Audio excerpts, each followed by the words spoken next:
yagerageje gusobanura n'iki cyubaka urugo, vuga ibintu bitatu bibasha gufasha umuntu kubaka urugo. Ibyo bitatu nta rukundo rurimo. Reka nanone ntangire nguha ikaze cyane wowe wakoze subscribe kuri Msafi TV, wowe tubana umunsi ku munsi. Reka nkwifuze komeza kugira ibihe byiza cyane, ari nako nguha ikaze muri kino kiganiro cyoje ubwenge kirimo ubucukumbuzi bwinshi ku buzima bwa mbere yuko Vestine Ishimwe abana na Idrissa Odraogo. Uvuga ngo hari umusore w'umuhanuzi ufite channel yitwa Ayada TV, niwe wahanuye bwa mbere ko Vestine nta rugo afite. Urumva, niwe wahanuye bwa mbere ko Vestine Ishimwe nta rugo afite. Akimara kwerekwa ubu buhanuzi cyangwa iriyerekwa, yahise amanuka imusanze mu rugo iwabo wa Vestine, asangayo mama we, ariko ntiyasangayo papa we, ko papa we ni umusirikare. Hanyuma abagezaho ubwo buhanuzi ko Vestine ibintu agiye kwishoramo bitazamukundira, ko ahubwo azicwa n'agahinda gakabije, azicwa n'agahinda gakomeye sana. Ibi ntabwo mama wa Vestine yigeze abiha umwanya cyangwa ngo abyumve, yarabyirengagije. Ariko none bikaba bivugwa ko Vestine afite mama we witwa Uzamukunda Elizabeth, umubyeyi ukunda gukururana cyane ku buryo bukomeye, umubyeyi ukunda amafaranga cyane. Mwibutsa ko mu mwaka wa 2021 mu kwezi kwa 8 mu kwezi kwa 7 hari, mwibuke ko uyu mubyeyi yateje inkundura ya channel, aho yavugaga ko ashaka ko murinda haba muha abana bakamuhana channel y'abana be. Urumva, ati ngewe nshaka ko umacano y'abana banjye n'abana banjye. Abana bakavuga ati ariko twebwe Irene turamukunda kandi turakorana kabisa. Bari bafatanyije n'umujene witwa Mahombe. Urumva, ngira ngo inkundura yabayeho murayizi. Urumva rero nimba Irene yaravanye abana nk'aba ngaba imusanze, akabazengurutsa igihugu, yava aho ngaho akajyana bano bakobwa muri Amerika, kuva imusanze mpaka muri Amerika. Urumva ko Irene yakoze akazi gakomeye cyane. Uzamukunda Elizabeth rero ni umubyeyi ukunda amafaranga cyane cyane pe, cyane ko ari we wahatirizaga cyangwa se wapushingaga nani Vestine kubana na Idrissa Odraogo. Vestine yagerageje kuganiriza inshuti ze za hafi, azigisha inama, arazibwira ati ariko jewe uriya mugabo numva ntarimo kumukunda, numva uko iminsi irushaho kwiyongera cyangwa irushaho guhita, niko ngenda numva urukundo mfitiye Idrissa rugenda rugira gute, rugenda ruyoyoka. Sibyo na mbere kandi Vestine yaje kwibeta Idrissa, ajya kwa Mugisha Jackson n'umupastoro wagombaga gusezeranya cyangwa gushyingira Ishimwe Vestine na Odraogo. Vestine yaragiye abwira umushumba ati mushumba rero ngewe ndikumva ntazabana n'uriya muntu kubera ko nta rukundo numva mufitiye, niyo ngerageje kugwihingamo ntabwo bikunda. Atuka iminsi irushaho kugenda ijya mbere, uko tugenda turushaho kumarana ibihe niko ndushaho kugenda numva uriya mugabo ntagira gute, ntamukunda. Byumvikana ko hari ibintu yari amaze kugenda abona bitari byiza. Jackson Mugisha yasubije Ishimwe Vestine ko mu bintu byubaka urugo hatarimo urukundo. Namagambo ndi buguplaying yamusubije ko ngo mu bintu byubaka urugo cyangwa byubaka umuryango hatarimo urukundo. Ahita musomera mu Migani 24:3.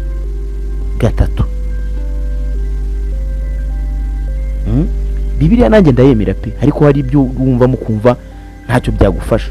Kuko nimba bavuga ko ngo mu bintu byubaka urugo hatarimo urukundo, ubwo twahita dufata urugero bw'abantu babana, ukabona umuntu kubera ko wenda ubonye umuntu afite imodoka, afite inzu, afite iki, ariko utamuzi, utamukunda, ukagendera kuri icyo kintu kubera ko hari ibintu ubona afite, ugashaka kubana n'uwo muntu.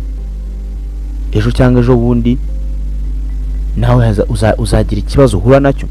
Ntitukajye mu gusesengura ibintu ngo twumve ko harimo undi mutima mubi cyangwa harimo ubundi bugome. Ni ukugira ngo bigire n'icyo bidusigira natwe, bisigira abajene image, bisigire abakobwa image, bisiga isomo ku bakobwa n'abajene.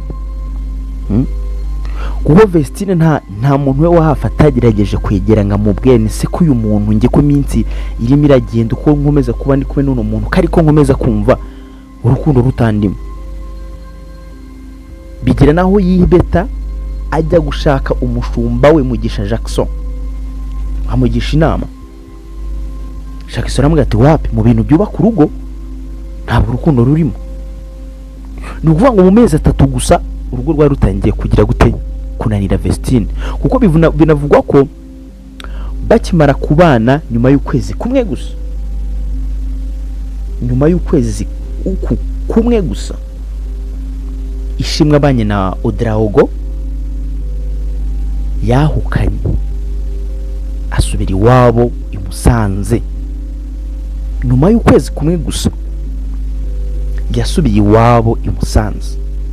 Kugera iwabo rero nyina yahise amubwira ko agomba gusubira iwe mu rugo.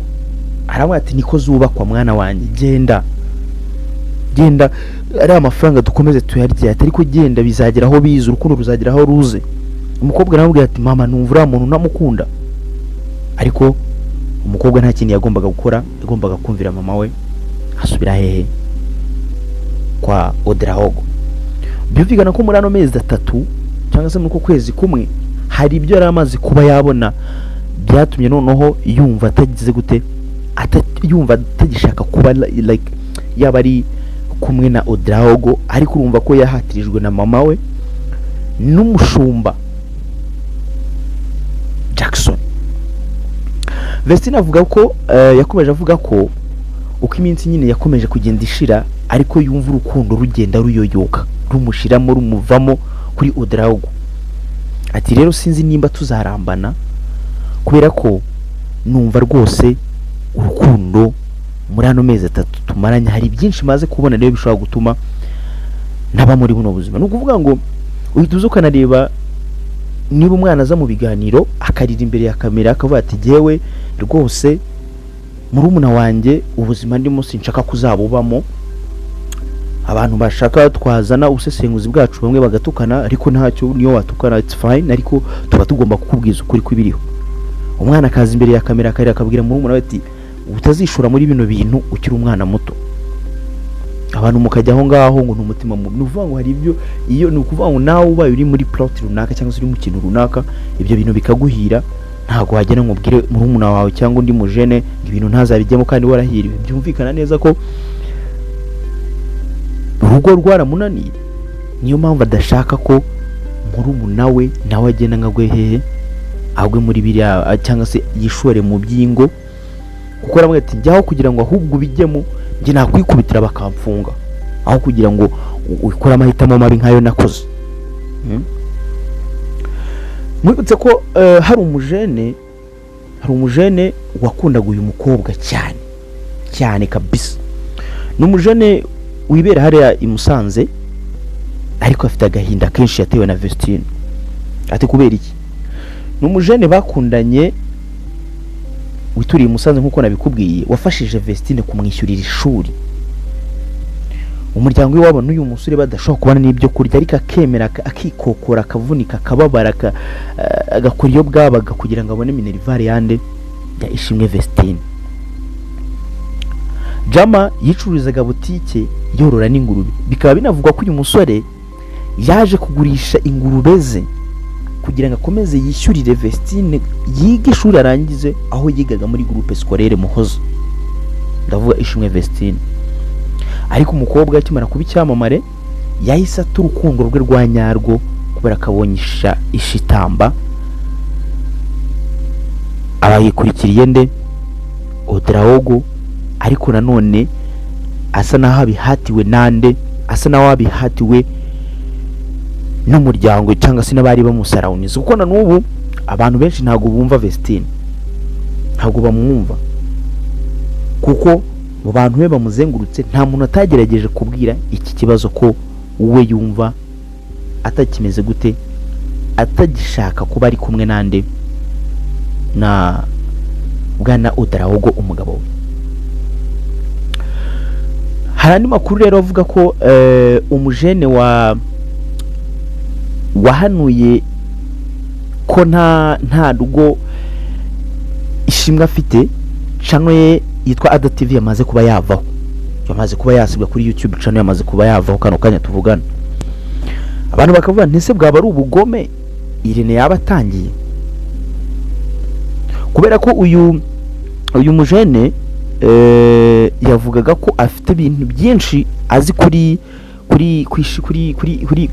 Vestine, avuga ko kandi yarari hafi yuko agomba kumena umuceri byose akabishyira hanze, ariko channel ye yamaze kuvaho. Niba ari Irene wa reportinze ko nta email igeze igaragara muri reportinze, ariko uyu mujene n'ubundi nimba ariko byagenze, ubwo byumvikana nimba hari tuzajya bamukurikira ati Ada TV ubwo muzamubona wenda ku yindi channel nta wamenya, kuko YouTube igira ukuntu ikurikirana ibintu byayo, nejo ushobora gusanga wenda iyo channel yaragarutse. Rero reka playingire ano majwi yuno mu pasitoro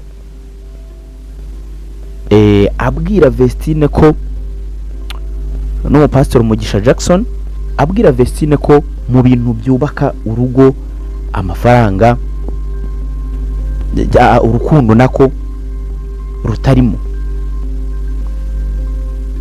Urumva yamusomeye ngo mu migani 24:3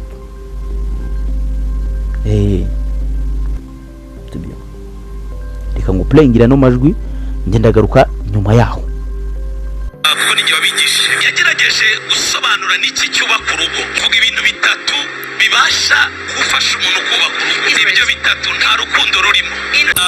Hano Proverb avuga ikintu gikomeye cyangwa se imigani umugabo witwa Salomo. The man called Solomon avuga ikintu gikomeye cyane, said a very important thing. avuga ibintu bitatu bibasha gufasha umuntu kubaka urugo. He said 3 things that help someone to have a happy Muri marriage. ibyo bitatu nta rukundo rurimo. In those 3 there is nothing like love. Iki cyanditswe kiratangaje cyane muri Bibiliya, This scripture is just amazing in the Bible, kuko giza gucarenginga buri muntu wese uri mu rugo cyangwa se nushaka kuzarwubaka. because it challenges anyone who is in the Kuko house. abantu benshi batekereza ko kuba mukundanye biba bihagije, Because many people think if you love each other that is enough, ariko mu by'ukuri ntabwo ari byo. but that is not true. Reka dusomere mu Kinyarwanda imigani 24:3. Imigani 24:3 aravuga ngo ubwenge nibwo bwubaka urugo, Ubwenge nibwo bwubaka urugo kandi rukomezwa no kujijuka. kandi rugakomezwa no kujijuka.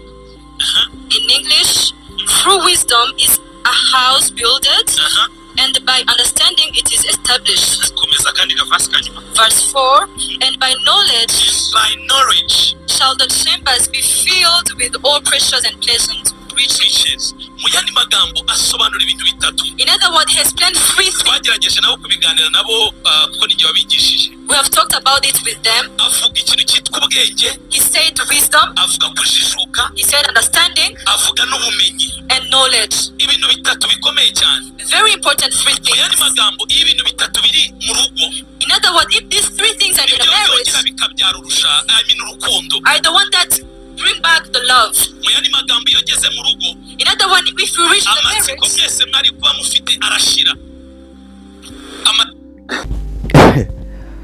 Ngaho rero nimumbwire banyarwandakazi, uyu mugabo Mugisha Jackson amagambo yabwiye Vestine, urumva ko avuga ko ari we wabigishaga umubano, akavuga ndi nyewe ati nabasomeye imigani ya Salomo 24:3 ati mu bintu bishobora gutuma urugo rubaho ati urukundo ntirurimo. nuvuga ngo Bible cyangwa Bibiliya turayemera pe, ariko hari ibintu wumva bidafite aho like bidafite icyo bimaze, cyigisho kidafite icyo kimaze. Nk'iki ngiki numva nta cyo kimaze rwose, kuko Jackson Mugisha uno mupastor avuga ko ngo urugo ngo rwubakwa n'ubwenge, ubwenge ngo kujijuka ngo n'ubumenyi. Ibi bintu ntibibaho papa, ibi ntibibaho.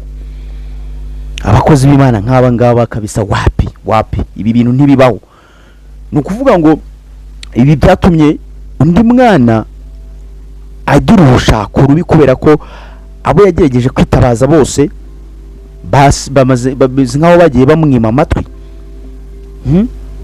N'umushumba ubwe ni nk'aho yamwimye amatwi, ngo hari ngo ubwenge ngo no kujijuka ngo n'ubumenyi ngo urukundo ngo ruraza.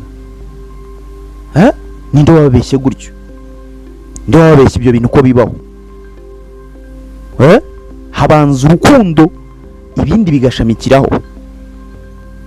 Niyo mpamvu rero usanga ingo z'ubu ngubu zitakiramba kubana n'abantu tutazi, tugendeye ku mafaranga. Ni ingo nyinshi tuzi cyangwa se n'abantu benshi tuzi batandukana, kandi kubera ko bakundanye ku bw'indonke, hari icyo ushaka ku muri mugenzi wawe, ariko nyamara iyo uri focus dukaza uvuga ati ngewe ni urukundo runzanye nshaka gukundana na runaka, possible not birakunda. Rero amakosa ibiri kuba kuri uyu mwana w'umukobwa rwose, mama we yabigizemo uruhare runini, ndetse na zimwe mu nshuti ze za hafi, yewe n'umushumba we muri rusange w'itorero rye rijewe Mugisha Jackson. Niko nabyanzura, kuko ever since mu gihe cyose uzaba ari kumwe n'umuntu mukundanye ariko utamuzi, wumva utamwishimiye, utazakorera iryo kosa ryo kubana n'umuntu utagize gute, n'umuntu udakunda. Utazakora ikosa ryo kubana n'umuntu udakunda papa. Man, kuko nibyo bintu biri gutuma twirirwa tureba twirirwa twumva inkuru za hato naho. Reba ari nk'urugero rw'umukobwa mwiza cyane witwa Umutoni wa Diane. Inkuru ye yagiye hanze, hishwe nande, hishwe na Nelson yigeze gutera none ngo umuntu ng'icyuma. Uwo muntu ariko kubw'amahirwe ntiyapfa. Urumva ni umuntu ntabwo umuzi, ahubwo ugiye wishyira ku muntu kubera ko muri kumwe ariko ntabwo umuzi. Uragiye kunanye n'umuntu w'umwicanyi, ejo nawe cyangwa ejo buri nawe azakugirira nabi. Nibyo Diane yazize. Diane yagendeye kuri ibyo bintu byo yazize kuba yakundanye n'umuntu atazi, umuntu uri guteragura abantu ibyuma. Umuntu wifata agafata kamera, akabanza agasetinga kamera mbere yuko afata ijosi ry'umuntu, agafata ijosi ry'umuntu akari nk'umuntu ukata ingurube, ukata inyama isanzwe atari y'umuntu.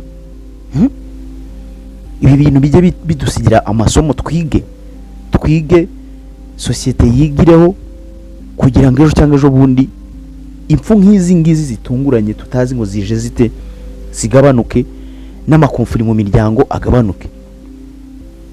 Twige, kuko inkuru nikabeho ngo twumve ko wenda turimo turasesengura. Ubu n'ubusesenguzi umuntu agomba gukora, ariko nabwo bufite cyo guhindura mu muryango nyarwanda no muri sosiyete muri rusange. Sibyo?